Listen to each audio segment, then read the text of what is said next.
सतगुरु शंकर नमो नमो भगवान सकल सुपूज्यन हो बंदा गुरु पद कंद कृपा सिंधु नरलोक हरि महामोह तम पुंज जासु वचन रवि कर निकला धन्य धन्य सतगुरु सुख महिमा कही न जाए जो कछ कह तुम भी कृपा मोते कछन बोलिए प्रेम से वंदनीय साधु समाज परमादरणीय साधु वृंद माता बहनों, हम लोग इस संसार में जब से आए हैं तब से दुख भोग रहे हैं। माँ के पेट में दुख, जन्म लेने पर दुख, बचपना में दुख, जवानी में दुख, बुढ़ापे में दुख, और मर जाए तो मरने में दुख, फिर जन्म लीजिए फिर दुख। इसी को आवागमन कहते हैं।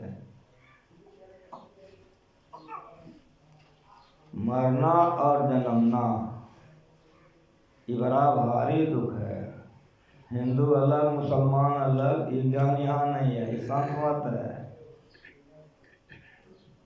थोड़ा सा सुख मिलता है जो विषयों का सुख है, जिस सुख से तृप्ति नहीं होती है, धधकती है और दुख भोगना पड़ता है। जैसे घी से अग्नि बुझाना चाहें, आग में घी डाल डाल के बुझाएगी ना। उसे विषय भोग करके कोई विषय से तृप्त हो जाए, कभी नहीं। यही भगवान ने कहा कि तन कर फल विषय न भाई। कुत्ता के शरीर में तो विषय भोगे हैं, गधा घोड़ा के शरीर में थे तैयो विषय भोगे। एक के बार सुनिए, जितने शरीर में थे आकर 4,84,000 जौनि भ्रमत कौन जीव अविनाशी, सब शरीर में विषय भोग हो गए हैं। ये जन्म में अगर विषय भोग नहीं मिलता तो फांसी लगा लेता, मर जाता है। खूब बढ़िया सब चीज है, विषय भोग नहीं मिला तो आंख से टप टप रो गिरता है। विषयों से जो सुख मिलता है उसे तृप्ति नहीं होती है, कहियो संतोष नहीं होता। मन कहता ऐसा सुख लगता कि छूटवे नहीं करता। खोजता है पत्नी में, पति में खोजता है बेटा में, हलवा में खोजता है, गाड़ी में, मकान में, बाहर में खोजता है, कहियो नहीं मिलेगा। बस तो कहीं ढूंढे कहीं भी आवे नहीं है, सो मत समझिए है। लेकिन आपको पते नहीं है कुछ सुख कहाँ है। वो सुख पति में नहीं है, वो सुख पत्नी में नहीं है, वो सुख रूप में नहीं है, रस में नहीं है, गंध में नहीं है, स्पर्श में नहीं है, शब्द में नहीं। इसलिए भगवान ने एक बार कहा यह तन कर फल विषय है। कुत्ता का शरीर विषय हुआ है तो कोई दिक्कत नहीं, गधा घोड़ा में, लेकिन यह तन कर फल, यह हमने मनुष्य का शरीर जो पाठ हुआ है उसको साफ साफ सुनिए। यह तन कर फल विषय न है। विषय भोग के लिए शरीर नहीं मिला है, और जितना शरीर है वो सब विषय भोग में मिले। मृगमीन भीन पतंग कुंजर एक दोष विनाश है, पंच दोष असाध तांग ताकिका। पढ़े लिखे हैं।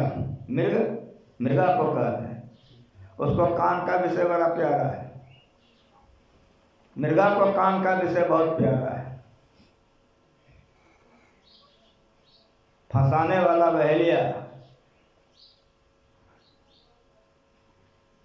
जानता है कि यहाँ मृगा है, तो मृगा के नाभि में कस्तूरी होता है, जान लीजिए। इसीलिए कृत्रिम गाछ लगा देता है, अब बीन बजाता है, वो आवाज़ सुन के घूमता है, घास देखता है, उसमें अमर जाता है। सुनने में इतना मशगूल हो जाता है कि सारा भार गाछ पर पड़ता, गाछ गिर जाता है।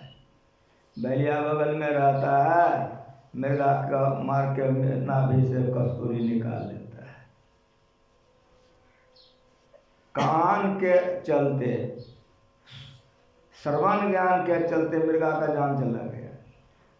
मृग मीन कहते मछली को, मछली को जीहा का स्वाद बहुत पसंद है। मछली जो है, मछली मारने वाला देखते हैं क्या करता है, बंसी फटा देता है। उस बंसी में क्या होता है, लोहे का कील होता है, उसमें चारा दे करके दे देता है पानी में।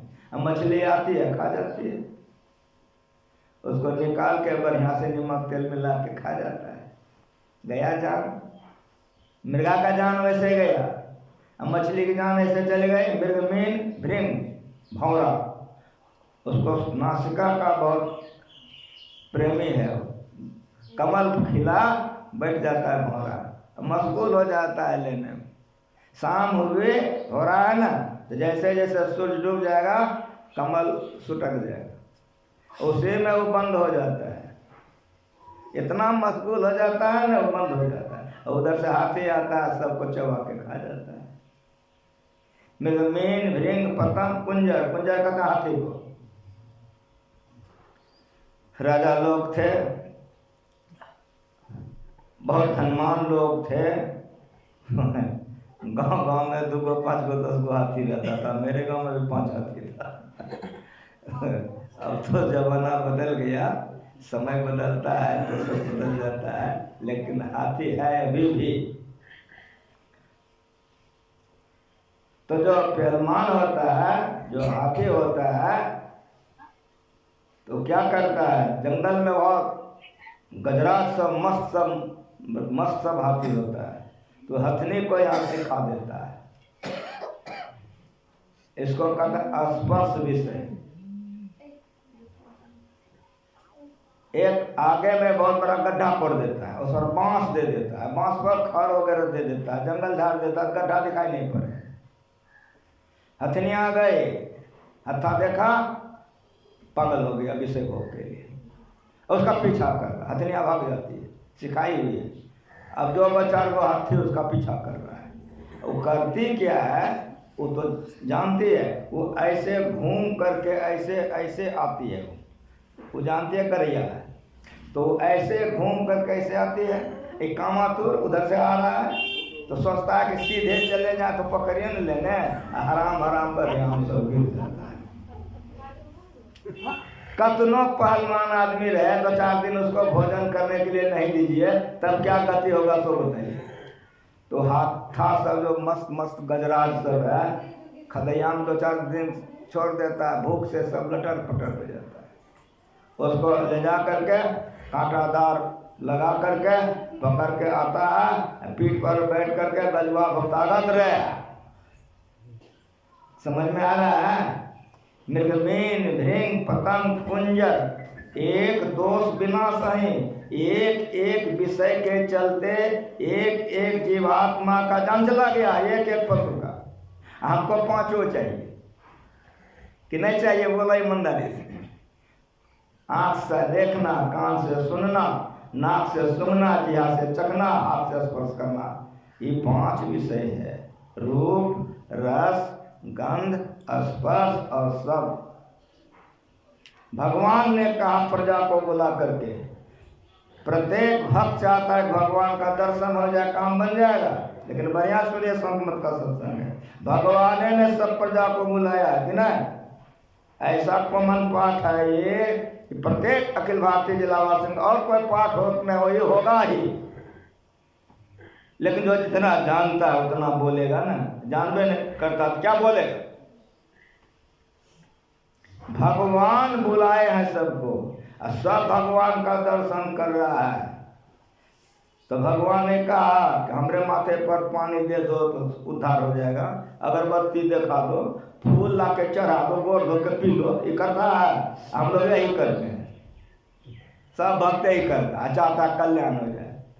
भगवान ने जो कहा सो सुनिए, और वैसा कीजिए तो उद्धार होगा, नहीं तो नहीं होगा। विषयों के द्वारा शांति नहीं मिलेगी, और जब तक रूप रस गंध स्पर्श सब में रहेंगे तब तक मोक्ष का दरवाजा नहीं खुलेगा। मृगमीन भृंग पतंग कुंजर, एक दोष विनाश है, 5 दोष साफ जानते कि कृतिकाश है। हमको 5 विषय चाहिए। भगवान कहता है यह तन कर फल विषय न भाई। इस शरीर पाकर अगर हम विषय में मन लगा रहता है तो वो आदमी कैसा है? सो परत दुख पावे, सिर धुन धुन पछताए, काल कर्म ईश्वरी मिथ्या दोष लगा। वो सिर धुन धुन कर रोएगा, ऐसा मत कीजिए। हाथ में आया रतन लेकिन कदर जानी नहीं। इतना बढ़िया शरीर मिला है, इसमें दरवाजा है, खाली मोक्ष का दरवाजा नहीं है। खूब बढ़िया सुनिए, नर्तन सम नहीं कब न्यूदही, देवता का भी शरीर से बेसी शरीर है। से के वाक में कहा जाए नर्तन सम नहीं कब न्यूदही, कोई शरीर नहीं। देवी देवता का भी शरीर नहीं। क्यों? तो देवी देवता के शरीर में मोक्ष का दरवाजा नहीं है, आपके शरीर में मोक्ष का दरवाजा है। लेकिन खाली मोक्ष का दरवाजा है ऐसा मत समझिए, ऐसा मत समझिए। खूब बढ़िया से समझिए कि नर्तन सम नहीं कब न्यूदही, जीव चराचर। वहां 84 लाख बताया, यहाँ चराचर। वो 84 लाख को 4 पर लाया, अंडज पिंडज उस्मत अंकुरज। बराबर सुनिए तो सब ज्ञान होगा, इकट्ठे नहीं होगा। 84 लाख को लाया है 4 पर। अंडा से जो जन्म ले अंडज, पिंड से जन्म ले पिंडज, अंकुर से जो जन्म ले अंकुरज, और उस्मत गर्मी से जो हो। इस 4 को फिर 2 पर लाया, चर और अचर। हम लोग चलते हैं, पशु पक्षी चलता है, गाछ पहाड़ नहीं चलता है।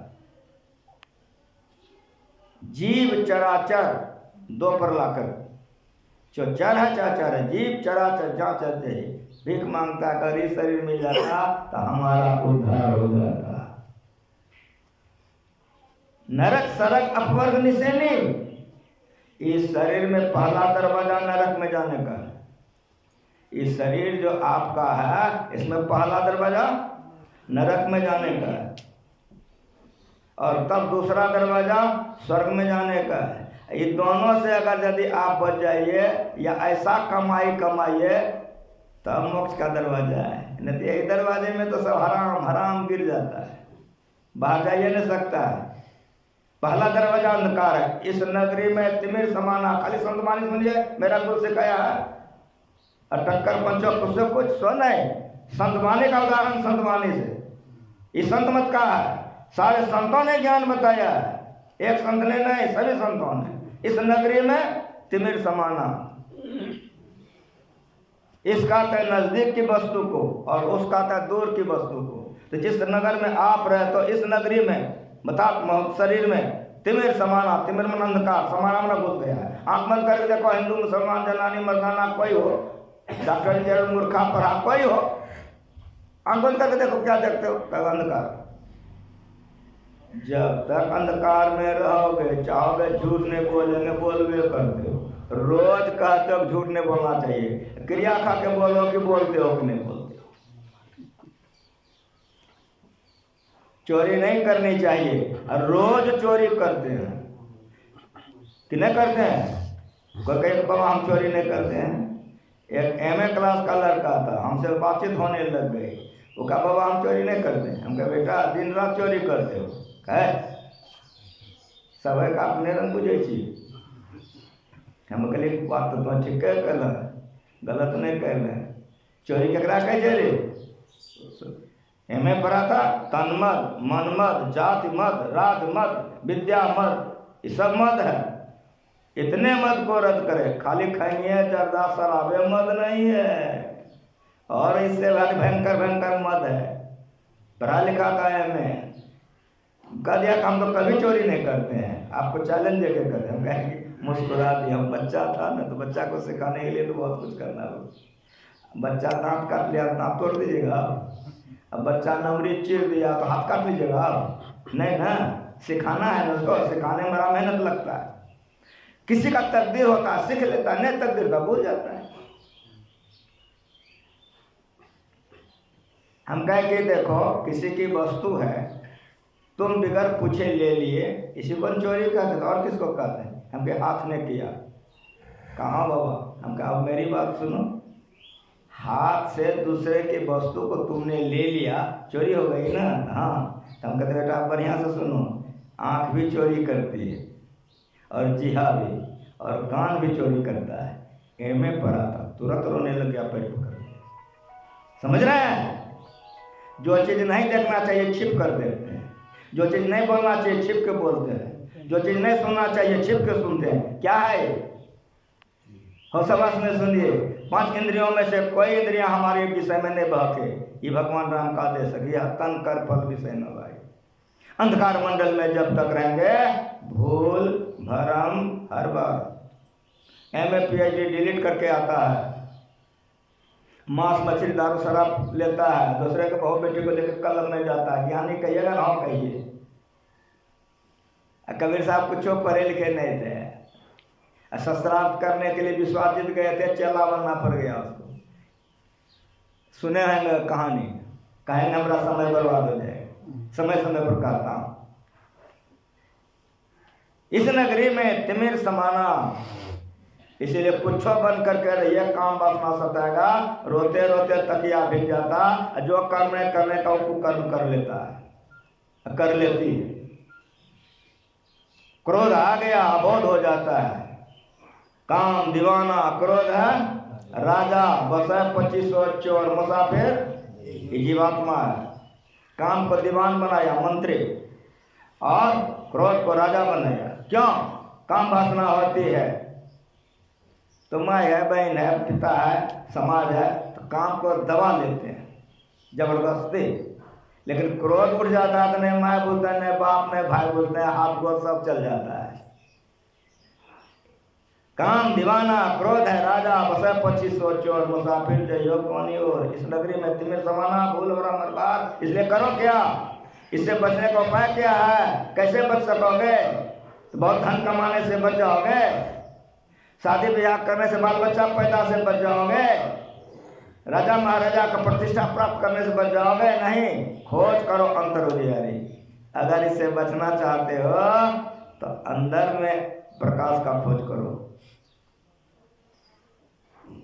ये छठी भक्ति है, इंद्रिय दमन मनोनिग्रह होगा। ये ज्ञान है। भगवान ने कहा, यह तन कर फल विषय न भाए, स्वर्ग स्वल्प अंत दुखदायी। ये शरीर पाकर अगर स्वर्ग भी चले गए तो चौपटे हो गया। स्वर्ग का देवता तो तरस रहा है शरीर के लिए, अब तुम स्वर्ग चले गए तो गुरु महाराज जी का टीका पर जो पढ़ा गया है, नर्तन दुर्लभ देव को सब कोई कत पुकार, सब कोई कत पुकार, देव दे ही नहीं पावे। ऐसे मूर्ख लोग स्वर्ग की आस लगावे, पुण्य छीन जब हो स्वर्ग से नरक में आवे। भरमय चारों खान पुण्य कई ताहिर जावे, तुलसी सतमत तत्व है स्वर्ग पर करे खखार। नर्तन दुर्लभ देव को सब कोई कत पुकार। तुलसी साहब पाठ हुआ तुलसीदास का रामायण से, और यह उदाहरण तुलसी साहब भगत रामायण का। ये मेरा गुरु ने सजा के गया है। मनुष्य शरीर पाकर के विषय में मन नहीं दीजिए। जो विषय में मन लगाता है सो प्रद दुख पाए, वो दुख पाएगा। सरग नरक अपवर्ग निशैने, ज्ञान विराग भक्ति सुख देने। ये ऐसा है, अंधकार के बाद जो प्रकाश है वो स्वर्ग की सीढ़ी है। लेकिन और सुनिए कि इसमें मोक्ष में जाने की भी सीढ़ी है। और एक गुपुत मत सबय कहो कर जोर, शंकर भजन बिना नर भक्ति पावे मोर। यहाँ आकर के पाठ की समाप्ति। पूरा पाठ पढ़िए, समझिए, करिए, लोगों को समझाइए, आपका कल्याण होगा। आपके पीछे पीछे जो आएगा सभी का कल्याण होगा।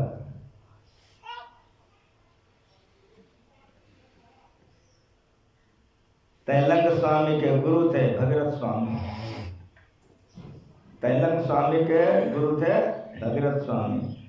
वे हिमालय को ओर जाने लग गए तो कहा कि तुम तीर्थों में भ्रमण करना, ठीक से रहना, मैं जाता हूँ। तैलंग स्वामी तीर्थों में भ्रमण करने लग गए। विविध जगह पर भ्रमण करते हुए एक बार वो सबसे बड़ा मेला लगता है, जानते हैं क्या कहते हैं उसको? कुंभ कहते हैं। सबसे बड़ा मेला कुंभ का है। अगर कोई गए हैं तो पता लगेगा कितना लंबा चौड़ा, कितना साधु महात्मा उसमें आता है। भयंकर कई सौ कोस का मेला होता है कुंभ का मेला, और बहुत लंबी अवधि तक 15 दिन 1 महीना तक रहता है। देश विदेश संसार के लोग उस कुंभ मेले में आते हैं। एक दंपत्ति, पति पत्नी, 2 बच्चे थे। इन लोगों के मन में भी हो गया कि चलिए कुंभ घूमने के लिए। चल गया घूमने के लिए। ये लोग जो घूमने के लिए जा रहे थे तो घूमते घूमते पूरा घूम रहे थे ये लोग, शरीर बड़ी थक गए। गर्मी का समय था। वो लड़के का माथा चक्कर देने लग गया, घूमने लगा उसका, और रुक गया। और चींटी की तरह लोग चल रहे चारों तरफ घूम। अब क्या करेगा? ऐसा माथे में चक्कर देने लग गया, कुछ चलने से लाचार हो गया, बैठ गया। ढेरी लोग आ रहा जा रहा है। ऐसी स्थिति हो गई कि बैठने से वो लाचार हो गया। लेट गया तो सदा के लिए लेट गया, शरीर छूट गया। अब उतना भीड़, 2 बच्चा, वो जनानी अब क्या करेगी? और कार पार के रोने लगे, बच्चे सब चिल्लाने लगे। सारे लोगों ने देखा तो वहाँ हुजूम हो गए, अनर्थ हो गया। कि बच्ची की उम्र कम है, ये जवान लड़का मर गया। अब क्या होगा? तो जितने लोग थे उसको घेरा बना के घेर दिया। आदमी का घेरा, मनुष्य का है, चारों तरफ से घेर लिया कि अब करना क्या है। तो उसमें सभी तरह के लोग न होते हैं। कहा कि अब क्या करना है, तो शरीर इनका छूट गया है। ऐ बेचारी लड़की क्या कर सके? इसलिए ऐसा कीजिए, किसी तरह से इसको हम लोग चादर में लपेटिए और उठा करके ले जाते मेले का जहाँ पर अंत है, कम से कम पहले इनको बाहर कीजिए, तब फिर कुछ सोचा जाएगा। सारे ने कहा हाँ ठीक कहते हैं। काफी भीड़ थी, सारे लोग रो रहे हैं। क्या ऊपर वाले का कृपा हो गया। तैलंग स्वामी खुशी होकर आ रहे थे। वो जो बड़ी भीड़ देखा तो सारे लोगों की नज़र तैलंग स्वामी पर पड़ गया। तैलंग स्वामी का फोटो अगर आप देखा, बड़े मुसलमान, बड़े स्वस्थ, बड़ा बढ़िया, नंग धरंग रहते थे, मस्त पूर्ण थे। मोक्ष का दरवाजा जो खोल लेता है वो मस्ती में रहता है।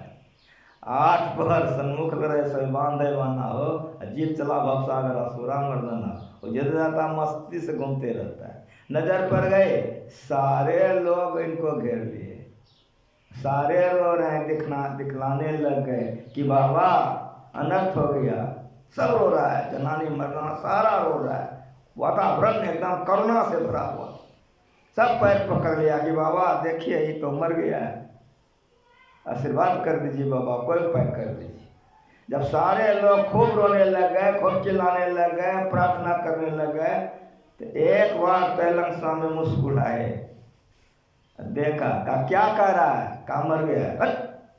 ऐसे हाथ किया खाली तैलंग स्वामी, कहाँ मरा है, उसका चादर हटा दो। तो जैसे चादर हटाया उठ करके बैठ गया। जो मोक्ष का दरवाजा खोल लेता है, अपना तो कल्याण कर ही लेता है, दूसरे का जिस क्षण करना चाहता है उसे क्षण कल्याण कर देता है। मोक्ष का दरवाजा खोले में ऐसा पावर, करता करे नौ कर सके, गुरु करे सो, ये पावर हो जाता है मोक्ष का दरवाजा खोलने वाले का। तैलंग स्वामी ने कहा इसको गरम गरम दूध पिला दो और इसको सोने नहीं देना आज, कह करके तैलंग स्वामी चल दिए। अब लोग छोड़ेगा उसको, आशीर्वाद मांगने वाला छोड़ेगा? देख लिया कि एक को जिला दिया, पीछे पड़ेगा कि नहीं। हमारा बेटा बीमार, हमारी बेटी बीमार, हमारा पति बीमार, हमारा पत्नी बीमार। एक जगह हम गए थे, कहा बाबा कद्दू का गाछ लगाए, हाथ फलवे नहीं करता, आशीर्वाद मांगने वाले ऐसे सब लोग होते हैं। साचे का कोई गाहक नहीं, झूठे जगत पति ये जी, कहे कबीर सुनो वैसा, वही अंधों को क्या कीजिए। कोई आता है बेटा के लिए, तो कोई बेटी के लिए, कोई पति के लिए, कोई पत्नी के लिए। मरोगे तो सब छूट जाएगा, ये पते नहीं है, लेकिन कोई नहीं आता है इसके लिए। जो आएगा हमारा बेटा के लिए आशीर्वाद, अब मरोगे तो फिर बेटवा काम देगा तुमको, अगला जन्म में वही बेटा। पति के लिए, पत्नी के लिए, सांचे का कोई ग्राहक नहीं, झूठे जगत पति जय जी है। कभी सुनो भाई साधो, अंधों को क्या कीजिए। सारे लोग लगे, अंत में ऐसा हुआ उनको कि भारत छोड़ देना पड़ा। रात रात तैलंग स्वामी नेपाल चले, इसीलिए रिद्धि सिद्धि प्रेरे हो भाई। लेकिन संतों की जो दया दान होती है, मौज हो जाती है तो हो जाती है, मौज हो जाती है तो हो जाती है। अंत में तैलंग स्वामी को भारत छोड़ देना पड़ा, रात रात नेपाल चले। नेपाल के घनघोर जंगल में समाधि में बैठ गए, तम हो गए, जिंदा रहने देगा। संत महात्मा बड़े होशबास में जीते हैं, बड़ा बेवकूफ बन करके जीते हैं। जब कबीर साहब को बहुत लोग तंग करने लग गया तो उन्होंने अपनी यौगिक शक्ति से एक लड़की खूब सुंदर उत्पन्न कर ली। रविदास जी को बुला लिया, पढ़िए उनका जीवन चरित्र। रविदास जी को बुला लिया, एक बोतल में पानी ले लिया और घूमने लग गया बाजार उजार में। लड़की के देह पर हाथ है, हाथ में बोतल, रविदास साथ में लेकर घूम गए। कहा कि खत्म हो गया। जाते जाते तो राजा था बघेल में, उनका शिष्य था, वहां पहुंच के देखा गुरु महाराज के क्या हो गया, ये कौन ड्रेस बना के आए हैं। अब राज दरबार में चला गया, जल्दी बैठने के लिए भी नहीं कहा। अब उसी समय में उन्होंने क्या किया कि उनके हाथ में बोतल में जो पानी था पैर में ढाल दिया। कहा ये क्या कर रहे हैं? कहा जगन्नाथपुरी में आग लग गई थी, बुता दिया। तो राजा था ना, तुरंत दरवाजा पता लगा कि ठीक है, मैं एक साथ हुआ के जल ढाल दिया। ये मोक्ष का दरवाजा वाला को पावर होता है, अपना हंसी अपने करवा लेता है, नहीं तो साधु को जिंदा छोड़ेगा। गुरु महाराज जी मनिहारी में थे, हम लोग सब मनिहारी में थे। मनिहारी के एक माई के बेटा मर गया था, वो आकर के बहुत रोने लग गई, बहुत चिल्लाने लग गई। अभिनंदन स्वामी का नाम आप लोग सुने होंगे, जिन्होंने अभिनंदन ग्रंथ लिखा है, पुरनका अभिनंदन ग्रंथ के लेखक। उनका पुराना नाम है उदित नारायण चौधरी, भूमियार है जाति के। जब गुरु महाराज जी गिरवा दिया तब उनका नाम रखा अभिनंदन स्वामी। वे वहाँ मौजूद थे। 1.5 घंटा गुरु महाराज ने उस महिला को समझाया, 1.5 घंटा, चली गई। अभिनंदन गृहस्थ थे, कलेजा गर्वित हो गया, जाकर हजूर इतना जो कमाए हैं क्या करिएगा रख करके, एक रत्ती आशीर्वाद दे देते हैं तो बेचारी का कल्याण हो जाता। अब क्या पढ़ा के भेज दिए आप? कहा अभिनंदन जी इधर आइए, इधर इधर आइए, आप तो हमारा जीवनी लिखे हैं ना। कहा जी, कहा ये हमको शक्ति प्राप्त करने में कितना कष्ट उठाना पड़ा, देह पर कपड़ा था हमको, इतना कष्ट उठा करके लाए। आपका कहना ठीक है, हम चाहते तुरंत जिला देते हैं, लेकिन आप एक बात बताइए अभिनंदन जी कि आपके आश्रम से श्मशान घाट कितना दूरी पर है? कहा हजूर तो 3 रस्सी की दूरी पर। अभी भी मनिहारी चले जाइए भादो महीना में, तो आश्रम के बगले में मुर्दा जलता भी हो। कहा हजूर बगले में है? कहा जितना मरेगा एक कोठा श्मशान ले जाएगा जलाने के लिए। जब हम जिलाना शुरू करेंगे तो सब यहीं रहेगा, तो कतना को जिलाएंगे? आपका आश्रम रहेगा कि श्मशान बन जाएगा? पैर पकड़ के जमा कर दे। बुद्ध धर्म का पढ़िए, मर गई उसकी नाती, आकर के रोने लग गई। सारे भिक्षुओं ने कहा महाराज ऐसे ऐसे बात है। कहा मैं जिला दूंगा, जैसे काम मैं जिला दूंगा तो आप लोग सब गृहस्थ है, गदगदाइए न जाइएगा तुरंत, सब माँ बाप पगलाइए न जाइएगा। कहा मैं जिला दूंगा, शांति से सबको बैठ जाओ। बैठ गया। उस महिला से कहा कि तुम 1 मुट्ठी सरसों का दाना लाके दे दो, हम जिला देंगे। श्रावस्ती में चली जाओ, 1 मुट्ठी सरसों लाओ, लेकिन ऐसे घर से लाना जिस घर में कोई मरा नहीं है। चली गई। मोह तो पागल होता है, जिस घर में मांगे 1 मुट्ठी सरसों का दाना लोग दे दे। अब पूछे कोई मरा नहीं है? कहा जितना ऐसे जैसे मरिए गया है। सुबह से शाम हो गई, एक को तो घर ऐसा नहीं मिला जहाँ मरा नहीं था, तब उसको वैराग्य हो गया, पैर पर आकर गिर गई। जिसको 1000 है उसको 1000 दो, जिसको 500 है उसको 500 दो, जिसको 100 है उसको 100 दो, जिसको 1 है उसको 1 दो, जिसको है ही नहीं वह मोक्ष प्राप्त कर लेता है। श्री सद्गुरु महाराज। भाग करके तेलंग स्वामी नेपाल चले गए, घनघोर जंगल में जाकर के वे समाधि में बैठ गए, बैठे हैं समाधि। नेपाल का जो राजा था शिकार खेलने के लिए निकला था। राजा लोग शिकार इसलिए खेलते थे कि निशाना बना हुआ रहे, कि लड़ाई हो तो लड़ाई में जीतेगा ना, तो निशाना बनाने के लिए वे लोग शिकार खेलते रहते सभी राजा लोग। तो राजा शिकार खेलने के लिए निकला, एक बाघ के पीछे दौड़ा, लेकिन बाघ भागते गया तो छोड़ा नहीं, राजा पीछा करते चला गया। साहब जाते जाते घनघोर जंगल में चला गया, तैयो राजा उसको नहीं छोड़ा। जाते जाते देखा इधरे गया, ओझल हो गया, तो राजा जाते रहा।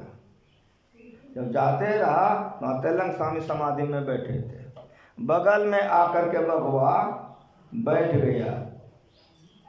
तेलंग स्वामी के बगल में आके भगवा बैठ गया। तेलंग स्वामी पीठ सहला दिया, काहे इतना हंसता है, शांति से बैठ। राजा का तो होश से उड़ गया। बगुआ आँख गुड़गुड़ाने लगा, नेंगरी पटकने लगा। राजा का तो भय से हालत खराब। तेलंग स्वामी ने कहा, अब क्यों भय लग रहा है? उधर का राजा को क्यों भय लग रहा है? इधर बगुआ का बेटा, अतिथि पर ऐसे नहीं किया जाता है, शाम से बैठ। सूख गया बिलैया की तरह।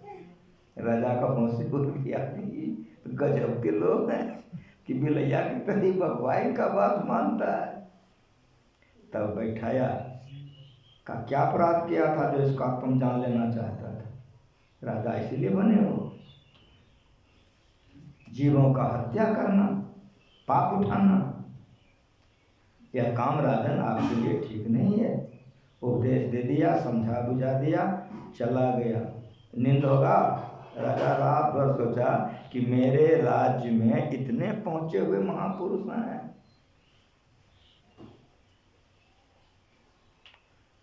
सेना सजाई, बहुत से सामानों को लिया, आ गया जंगल, चरणों में चढ़ाया कि इस छोटी सी मुलाकात स्वीकार कीजिए। कहा राजन इसकी कोई आवश्यकता मुझे नहीं है, ले जाओ गरीबों में बांट देना, मुझे नहीं कुछ चाहिए। लेकर चला गया राजा। अब लोगों ने देख लिया, लोग का आना जाना शुरू हो गया। परिणाम क्या हुआ? पढ़िए, अंत में उनको नेपाल भी छोड़ना पड़ा, तिब्बत चले गए। 300 बरस तक तेलंग स्वामी धरती पर रहे हैं। मोक्ष का दरवाजा खोलने वाला का अपना मन होता है, मरे चाहे नहीं मरे, उनके उनमें ताकत हो जाती है। मोक्ष का दरवाजा, मोक्ष कहते किसको हैं? मोक्ष उसको कहते हैं जहाँ कहीं भी दुख नहीं है। कहाँ उस देश की बतियाँ जहाँ नहीं होत दिन रतियाँ, नहीं रवे चंद और तारा, नहीं उजियार अंधियारा, नहीं तान पवन और पानी गए वही देश नहीं जाने। कबीरा देश है न्यारा, ये मोक्ष का स्थान है। यह शरीर क्या है? भगवान का नर्तन भगवान का बेरो। ये शरीर संसार सागर तरने के लिए नाव है। सागर में पानी है, डूब डूब के मर जाओगे। संसार सागर में कौन पानी है? यही रूप रस गंध स्पर्श और शब्द, यही पानी है। जिस तरह से सागर में जाने से आप डूब के मर जाओगे, उसी तरह भव सागर में काम क्रोध लोभ मोह में डूब डूब के सब मर रहे हो। तो भव सागर तरने के लिए नाव है मनुष्य का शरीर। तो नाव कहाँ रहता है? हम कहते हैं गाछ पर, मेरा बाबाजी पकड़े ले। नाव कहाँ रहता है? छत पर। नाव रहता पानी में, इसलिए शरीर तो विषय में रहेगा। बराबर सवाल में सुनिए, हम समाप्त करने जा रहे हैं। नाव बना है पानी में रहने के लिए, इसलिए शरीर बना है विषयों में रहने के लिए। अगर पानी में नाव रहता तो इस पार से उपार कितने को करते रहता है कि नहीं करता? तो पानी पर तो नाव रहना ही चाहिए, इसीलिए नाव बनबे किया है। शरीर विषय में रहे इसलिए बनबे किया है। नर्तन भव बारिद का बेरो, भगवान की मानो सुना रहा। मनुष्य का शरीर संसार सागर तरने के लिए नाव है। तो नाव रहेगा कहाँ? पानी में। यही रूप रस गंध स्पर्श शब्द में रहना चाहिए, रहेगा। लेकिन याद रख लीजिएगा, भूलिएगा नहीं। नाव कहाँ रहेगा? पानी में रहना ही चाहिए, पानी में। तो कितने को पार से ऊपर करेगा। लेकिन याद रखिए, भुलाइएगा नहीं, नाव पानी में रहे ठीक है, लेकिन नाव में पानी नहीं आनी चाहिए। यदि नाव में पानी आएगा तब क्या होगा, गड़गड़ा के रसातल चला जाएगा। तो विषय में रहिए, कोई दिक्कत नहीं है, विषय मत बनिए। अगर विषय बन जाएगा तो गड़गड़ा के रसातल चली जाएगा। श्री सद्गुरु महाराज नर्तन भव बारिद का बेरो, सन्मुख मर्त अनुग्रह मेरो। भगवान कह रहे हैं, ना पर आप बैठ गए, कहीं हम बाबा बैठ गए, उल्टी हवा बह रही है, ना खुलेगी। अच्छा नहीं खुलेगी तो आगे बढ़ेगी। बराबर यहाँ समझिए, भगवान कह रहे हैं, क्या कह रहे हैं, सन्मुख मर्त अनुग्रह मेरो। पढ़े लिखे हैं, सन्मुख मना आमने सामने, मर्त मना हवा, और अनुग्रह मना कृपा। जो मांस मछली नहीं खाता है, जो दारू शराब नहीं पीता है, दूसरे पति के पास, दूसरे पत्नी के पास नहीं जाता है, इसका बेविचार कहते हैं। साफ साफ सुनो, जो हिंसा नहीं करता है, जो अपने को पापों से बचा कर रखता है, उसके लिए भगवान राम का कृपा अनुकूल पवन का काम करता है। अनुकूल पवन अगर हो जाए तो जो नाव की आपका 4 घंटा में ऊपर जाएगा, अनुकूल पवन होने से 2 घंटा में हवा के झोंके 2 घंटा में चला जाए। कहने का मतलब कि जो पापों को नहीं करता, इन 5 पापों से बच कर रहता है, भगवान की कृपा अनुकूल पवन का काम करता है। मालिक हाथ बचा करके गोदी में लेने के लिए तैयार है। लेकिन और कुछ बातें बच गई है, और कुछ बातें बच गई है। नर्तन भव बारिद का बेरो, सन्मुख मर्त अनुग्रह मेरो, करण धार सदबुद्ध नावा। नाव मिल गई, कहिए हाँ ठीक है। अनुकूल पवन मिल गया, कहिए हाँ ठीक है, भगवान की कृपा हो गई, अनुकूल पवन मिल गया। लेकिन अगर मल्लाह नहीं आवे तब नाव पर जाएगा कि नहीं, सो बोलो। ये गुरु हैं, झूठे गुरु के पक्ष को तजतन कीजिए वार, द्वार न पावे शब्द का भटके बारंबार। साचे गुरु के पक्ष में तन मन दे ठारा, चंचल ते निश्चल भया नहीं आगे नहीं जाए। गुरु चाहिए, गुरु नहीं चाहिए। एक जगह हम भजन भेद दे रहे थे, एक माँ आ गई, वो भजन भेद लेने लग गई। मैंने पूछा कि आप भजन भेद लेने आए हैं, तो पतिदेव से पूछ लिए। हाँ बाबा। तो क्या करते हैं, इंजीनियर हैं, तो वे दीक्षा लिए। हाँ बाबा। हम कहाँ लिए, अमुक जगह। तो मांस मछली दारू शराब लेता। हाँ बाबा। मांस मछली खाता है। हाँ बाबा। दारू शराब पीता है। हाँ बाबा। क्या करते हैं, तो इंजीनियर हैं। हम लोगों को तो गुरु जी सब खड़ा करा के गए हैं ना। हमरे मन विवाह की पत्नी है, इसका पति भजन भेज लेके मांस दारू शराब लेता है।